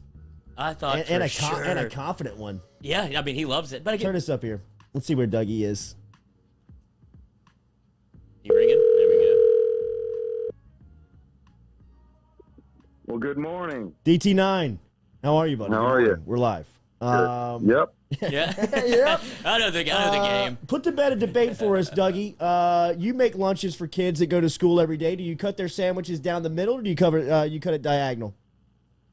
Ooh, that's a great debate. I'm a bigger fan of the diagonal piece. I feel like it's easier to bite it. I don't know that. Yeah. That was an easy call. We had Cole Kublik on yesterday, on 2 days ago. Which one did you prefer? We didn't ask him this question. Okay. We asked him. He was going back. We just had the chef on, and he cuts his down the middle, Doug. Very just regular guy. He doesn't need all the flair like you and Lloyd need. Just cut the sandwich down the middle and eat it. But he was talking about, he was going back and he was trying to rack his brain to a tight end in the late 90s while he was at Auburn that he was playing against LSU, and he was saying, why does this guy not play? And we were just Mickey going. Savoy. Had to be Mickey Savoy. Exactly. And so I pulled Savoy's name. He kind of didn't confirm it. He said maybe, but I said we got to have Doug on because the Savoy stories, and you don't have to go all in because but just how good of an athlete Nicky Savoy was, Doug, when you guys showed up and happened to be on the same junior college campus. What is this, 1994?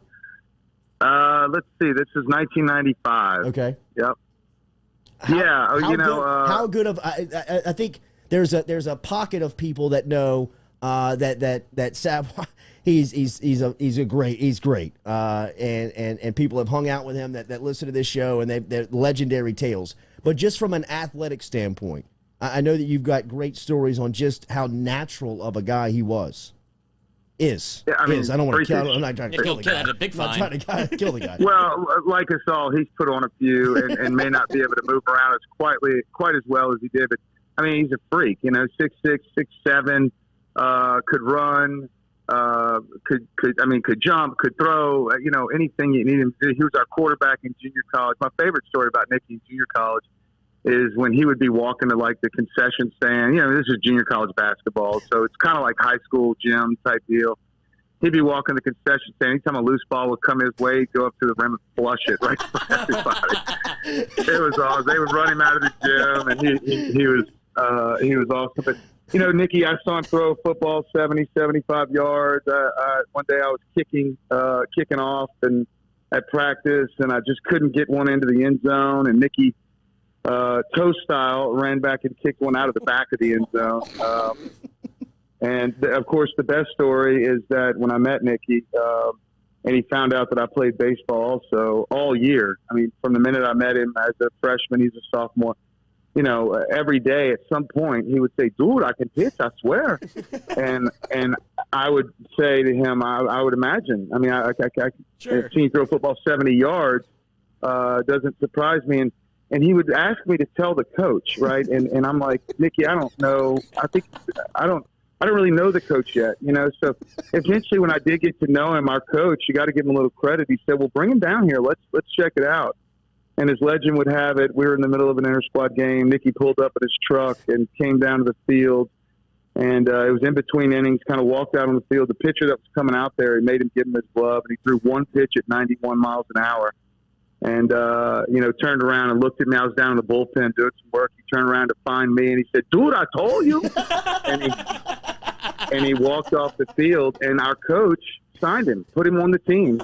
And Nicky signed with LSU that football season, and certainly they wanted him to get here in December because they signed him as a quarterback, so they needed him to get here and start learning the playbook. And Nicky decided not to, and he decided to stay in Wiggins, Mississippi, to enjoy one more baseball season. He was 6-0 that year with 10 saves, and it was awesome to watch. Just a natural dude. When I was on my recruiting visit, I was there. My recruiting visit was the Bring Back the Magic game with Jerry DiNardo, where we beat Auburn. Yeah.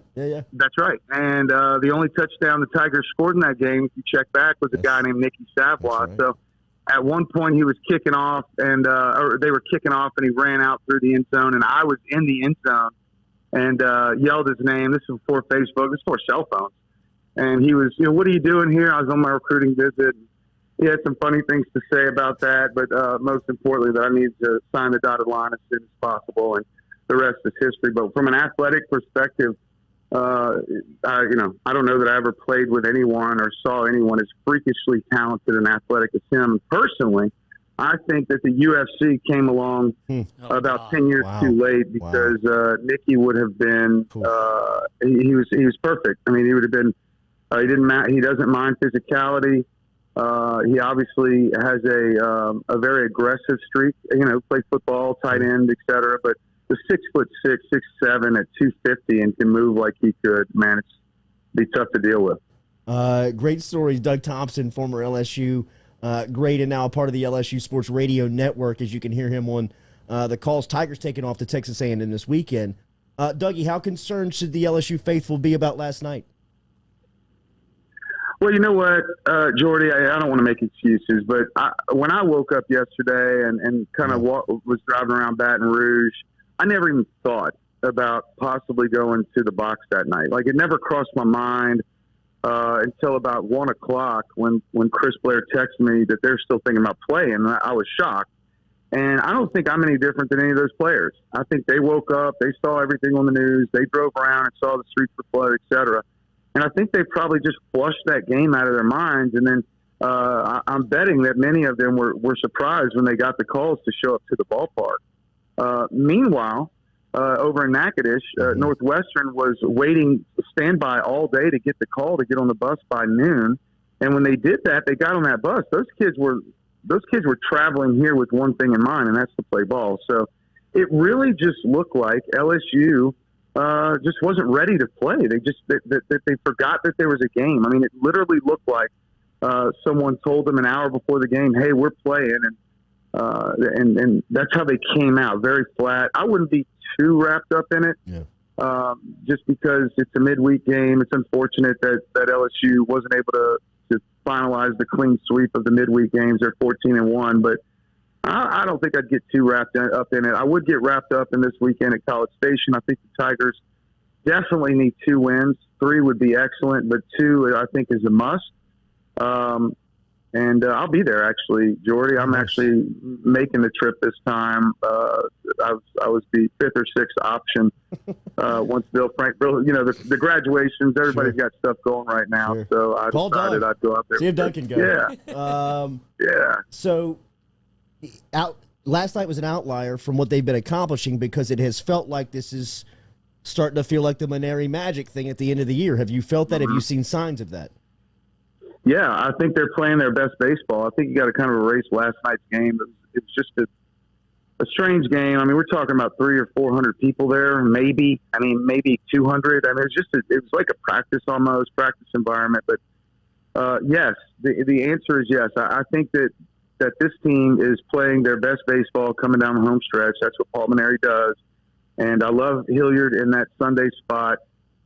And I really do think that there's a chance for some magic here. I'm hopeful, Jordy, that there's at least 3-4 wins left in front of the Tigers to shore up a chance to play in the regionals. Yeah, for sure. What has been some of the things that you have seen that maybe have started to turn the momentum, or has there been a player that has come on, something that has spurred this? No, not necessarily. No one thing, no one player. I think pitchers on the front end are pitching well. I think those guys out of the bullpen, for the most part, are coming in and throwing strikes, getting ahead of hitters more often than they were throughout the course of the year. And then I think that this lineup finally looks like the lineup in terms of personnel that we're going to see with Bianco and Mitchell Stanford, and then the other. Let's see, we have Jordan Thompson and DiGiacomo. Now that DiGiacomo's back in the mix, I'll tell you one thing I really liked Sunday was DiGiacomo hitting down in the 9th spot. I love that back-to-back kind of leadoff hitter feel. So anyway, at the end of the day, they're playing their best, and it's not time to give up hope yet. It's just time to pull for the Tigers for another couple weeks. DiGiacomo's mullet the best you've seen? Yeah, he's definitely up there in the All-SEC hair team.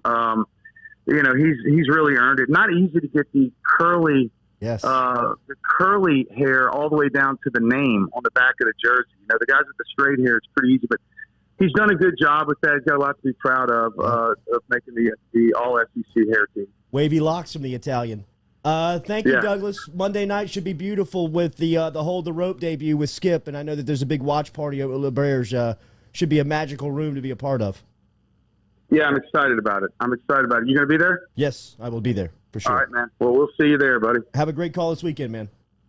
Thanks, man. Talk to you soon. All right, there's Doug Thompson checking in, talking a little on LSU baseball there. The Savoy stories. I mean, you get one drink in Dougie. You heard the accent. I mean, was that spot on? That was great, dude. It was perfect, yes. Is that spot on? I mean, then you start telling him, then you start getting into some of the partying stories, and they are literally unbelievable. I'm telling you, I spent one night with the man, and unbelievable. It was go. But anybody that has been around Savoy can all just give you that look of confirmation, like, bro, it's legit. He's a lunatic. Well, dude, of course he didn't want to leave Mississippi. He had the rule of the Rouge. He's out there dunking basketballs and not playing on the team, pulling up to baseball scrimmages, throwing pitches, and then dominating on the football field, toe poking from 70. How is that, dude? A loose ball at a basketball gym rolls over to you, and he picks it up and yams it in the middle. Get out of here, Savoy! All right.